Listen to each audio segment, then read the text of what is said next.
할렐루야. 오늘도 하나님이 우리에게 주신 사명을 기억하고 하나님이 기뻐하시는 일을 잘 감당하는 우리 모두가 되기 바랍니다. 함께 기도하시겠습니다. 하나님 아버지, 우리에게 생명과 호흡을 주시고 하나님 앞에 서게 하심을 감사합니다. 여러 가지 어렵고 힘든 일 가운데 있을지라도 하나님이 우리에게 주시는 힘과 능력으로 위로함을 받고 하나님께서 주시는 새 힘으로 역사하며 살아가게 하여 주시옵소서.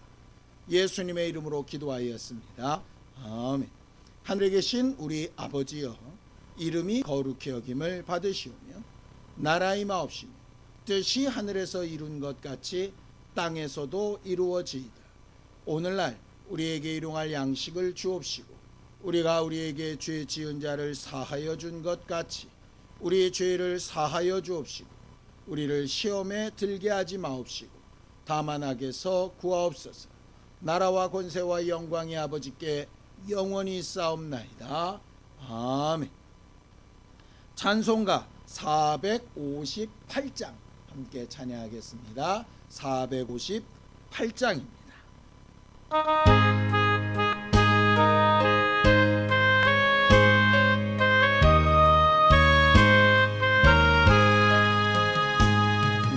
마음에 슬픔이 가득할 때 주가 위로해 주시리라.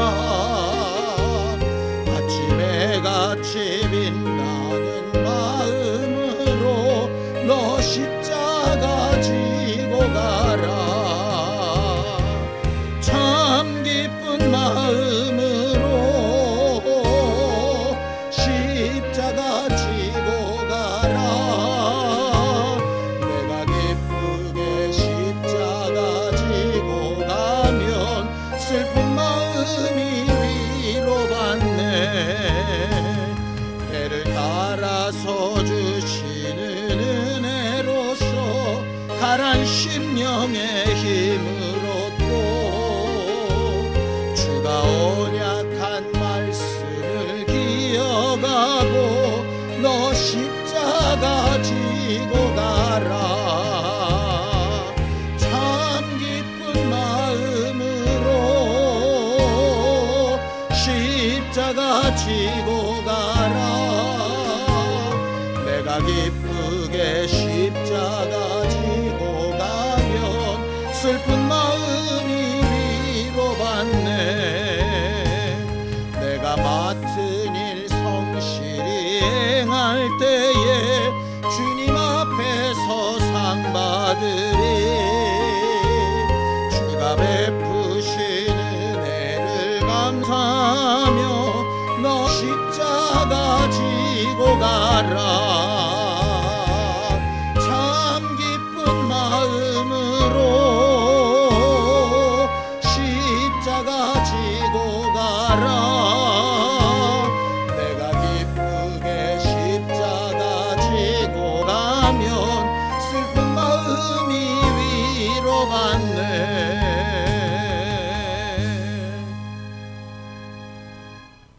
하나님, 오늘도 우리는 하나님의 인도하심과 위로하심과 우리와 함께 하시는 증거를 구합니다. 우리 스스로 살 수 없는 것을 너무나 잘 알고 주 앞에 고백하오니 우리를 도우시는 증거와 능력으로 함께하여 주시옵소서. 믿음으로 언금한 손길들 위에 복을 주시고 매순간 매순간마다 주를 찾고 구하는 겸손한 심령들이 되게 도와주시옵소서. 예수님의 이름으로 기도하였습니다. 아멘. 하나님의 말씀은 시편 119편 49절에서 64절까지 말씀을 함께 합독하겠습니다. 시편 119편 49절에서 64절까지 말씀입니다. 함께 읽습니다. 시작. 주의 종에게 하신 말씀을 기억하소서. 주께서 내게 소망을 가지게 하셨나이다. 이 말씀은 나의 고난 중에 위로라. 주의 말씀이 나를 살리셨기 때문이니이다. 교만한 자들이 나를 심히 조롱하였어도 나는 주의 법을 떠나지 아니하였나이다.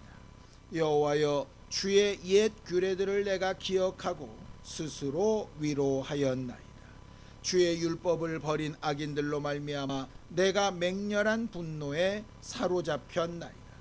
내가 나그네 된 집에서 주의 율례들이 나의 노래가 되었나이다. 여호와여, 내가 밤에 주의 이름을 기억하고 주의 법을 지켰나이다. 내 소유는 이것이니 곧 주의 법도들을 지킨 것이니이다. 여호와는 나의 분깃이시니 나는 주의 말씀을 지키리라 하였나이다. 내가 전심으로 주께 간구하여 싸우니 주의 말씀대로 내게 은혜를 베푸소서. 내가 내 행위를 생각하고 주의 증거들을 향하여 내 발길을 돌이켜 싸우며 주의 계명들을 지키기에 신속히 하고 지체하지 아니하였나이다. 악인들의 줄이 내게 두루 얽혔을지라도 나는 주의 법을 잊지 아니하였나이다. 내가 주의 의로운 규례들로 말미암아 밤중에 일어나 주께 감사하리이다. 나는 주를 경외하는 모든 자들과 주의 법도들을 지키는 자들의 친구라. 여호와여, 주의 인자하심이 땅에 충만하여 싸우니 주의 율례들로 나를 가르치소서. 우리 하나님은 공의로우시고 정직하신 하나님이십니다. 그래서 하나님의 심판은 의롭고 선하신 것이죠. 하나님이 워낙 의롭고 올바르시기 때문에 우리와 같이 죄인이고 연약한 자들은 그 앞에 허물과 죄와 연약함이 드러날 수밖에 없고, 그래서 어떤 면으로 두렵고 어떤 면으로 부담스러울 수 있습니다. 만약에 하나님이 공의만 가지고 계신 분이라면 우리는 정말 하나님 앞에 숨막히는 모습으로 살아야 할 겁니다. 그런데 하나님은 공의만 가지고 계신 분이 아니라 그 공의와 함께 우리에게 자비하시고 위로하시는 하나님이시라고 복음처럼 가르쳐주고 있죠. 고린도후서 1장 3절입니다. 찬송하리로다. 그는 우리 주 예수 그리스도의 하나님이시오 자비의 아버지시오 모든 위로의 하나님이시라고 이렇게 되어져 있죠. 그래서 우리는 하나님 앞에 나아가서 위로받을 수 있고 은혜 받을 수 있고 다시 기회를 얻을 수 있고 또 그 앞에 가서 우리의 연약함과 악함을 다 내려놓을 수 있는 거예요. 공의로우신 하나님이 우리에게 왜 자비와 위로를 베푸실까요? 하나님이 하시는 일에는 목적이 있습니다.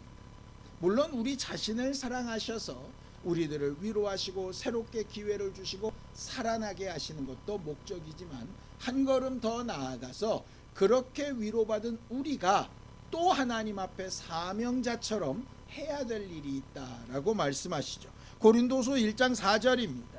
우리의 모든 환난 중에서 우리를 위로하사 우리로 하여금 하나님께 받는 위로로서 모든 환난 중에 있는 자들을 능히 위로하게 하시는 이시로다라고 그렇게 말하죠. 우리는 세상 살아가면서 기쁘고 즐거운 일도 분명히 많이 있지만 슬프고 답답하고 괴롭고 힘들어하는 일들도 꽤 많이 있어요. 그런 어렵고 힘들고 슬프고 괴로운 일들이 우리의 죄 때문이든 아니면 우리의 연약함 때문이든 간에 그 결과는 죄도 연약함도 우리 스스로의 힘으로 해결할 수 없는 것으로 인한 문제이기 때문에 죄 때문이든 연약함 때문이든 답답할 수밖에 없고 괴로울 수밖에 없고 두려울 수밖에 없고 그 결과로 슬퍼할 수밖에 없게 되는 거죠. 살아가면 살아갈수록 더 지혜와 능력이 있어서 모든 것을 잘 할 수 있는 것이 아니라 그런 부분과 정말 비례로 점점 커지는 것이 우리 스스로 할 수 없다라고 하는 사실을 너무나 더 많이 인정하게 되기 때문에 슬프고 힘들어할 수밖에 없는 겁니다. 우리 스스로 무언가를 해낼 수 없기 때문에 필요한 게 바로 하나님의 위로하심이죠.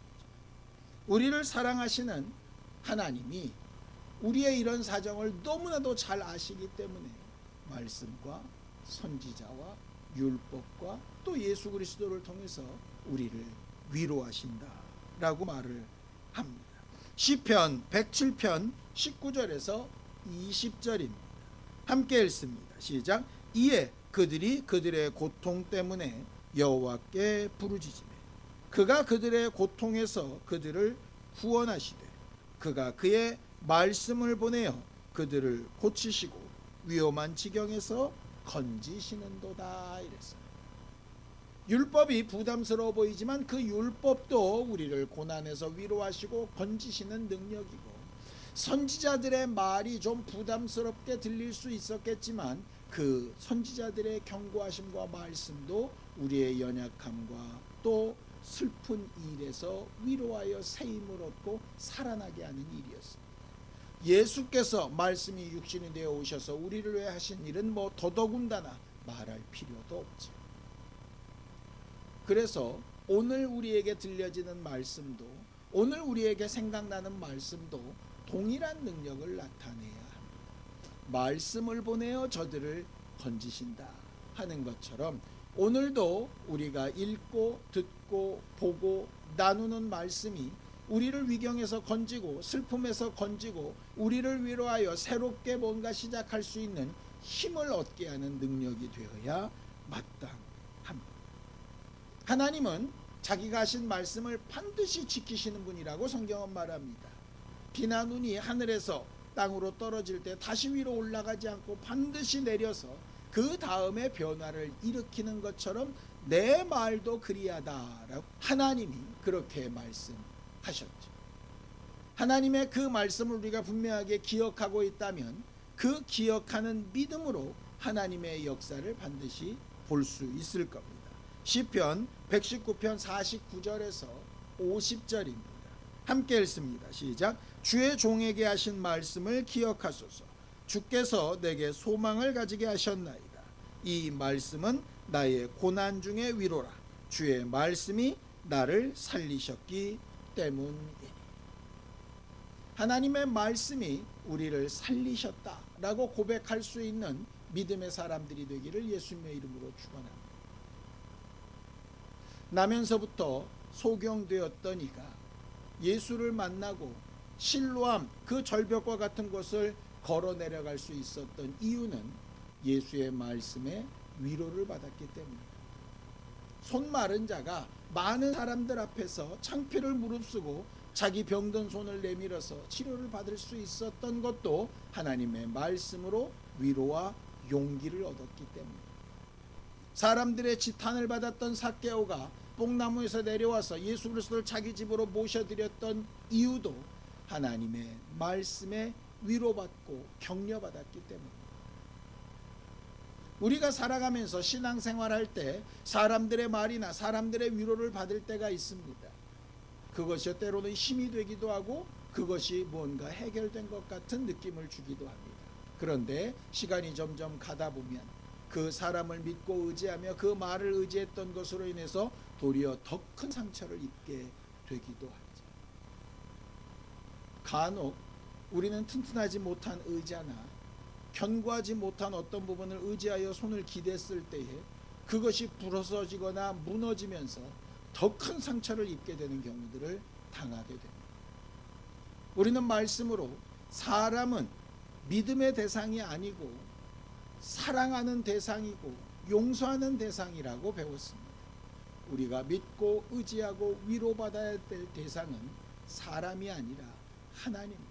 사람이 필요 없다는 게 아니라 하나님이 사람을 통해서 하시는 것이라면 반드시 받아야 되겠지만 하나님과 무관한 것이라면 도리어 나를 상처 주게 되는 일이 될 수도 있는 것이죠.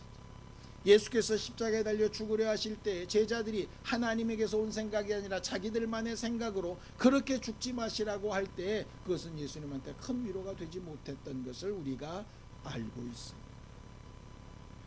우리가 기도하며 간구해야 될 것들은 우리에게 꼭 필요한 지금의 것들을 막 구하고 하나님께서 이 문제를 해결해 주시기를 구하여 기도하는 것도 굉장히 중요한 문제이지만 더 큰 것은 하나님의 말씀으로 내가 위로를 얻고 새 힘을 얻고 격려함을 얻는 것입니다. 시편 119편 58절입니다. 내가 전심으로 주께 간구하였사오니 주의 말씀대로 내게 은혜를 베푸소서. 여기서 말하는 은혜가 뭐겠습니까? 하나님이 나를 위로해 주시는 것, 하나님께서 나에게 새 힘을 주시는 것, 다시 한번 기회를 주셔서 살아나게 하시는 것, 다시 시작할 힘을 주시는 것 아니겠습니까? 살아가면서 우리가 바라고 원했던 것이 무너질 때가 있고 꺾일 때가 있습니다.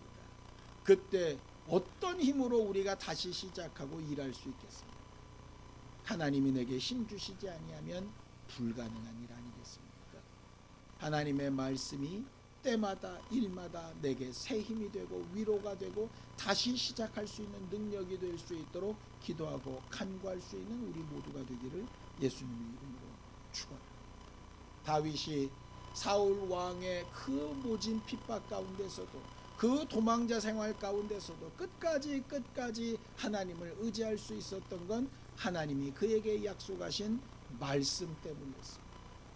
사도 바울이 감옥에도 갇히고 재판정에도 서고 풍랑이는 바다 위에서도 죽을 뻔하면서 매를 맞고 많은 억울한 일을 당하면서도 그가 다시 시작하고 또 일할 수 있었던 이유는 하나님이 위로하는 말씀으로 저와 함께 하셨기 때문이었습니다. 지금도 슬프고 어렵고 힘든 일을 당한 우리가 있다면 그 모든 사람들에게 하나님이 위로하시는 말씀이, 약속하신 말씀이, 우리와 함께 하시는 말씀이 살아 움직이고 역사하게 되기를 예수님의 이름으로 축원합니다. 기도하시겠습니다. 하나님 아버지, 우리에게 말씀하여 주시옵소서. 슬픈 마음을 위로하여 주시고 힘들고 어렵고 답답한 마음을 풀어주시고 우리의 힘과 능력으로 할 수 없는 그것을 하나님이 이루어 주시고 하나님께서 역사하시는 증거를 보는 기쁨으로 회복되게 하여 주옵소서. 우리의 힘과 능력으로 할 수 없어 하나님의 도우심을 구하오니 하나님께서 말씀을 보내어 가르치시고 새롭게 하시며 위로하셔서 하나님 앞에 정말 은혜 받은 심령처럼 힘을 얻어 움직여 말하고 행동하고 다른 이들과 함께 역사할 수 있는 교회가 되게 도와주시옵소서. 이제는 우리 주 예수 그리스도의 은혜와 하나님 아버지의 극진하신 사랑하심과 성령님의 감동하시고 함께 하시며 복주시는 큰 역사가 오직 주의 말씀으로 인하여 위로를 받고 새 힘 얻기 원하는 우리 모두 위에 이제로부터 영원까지 함께 있을지어다. 아멘.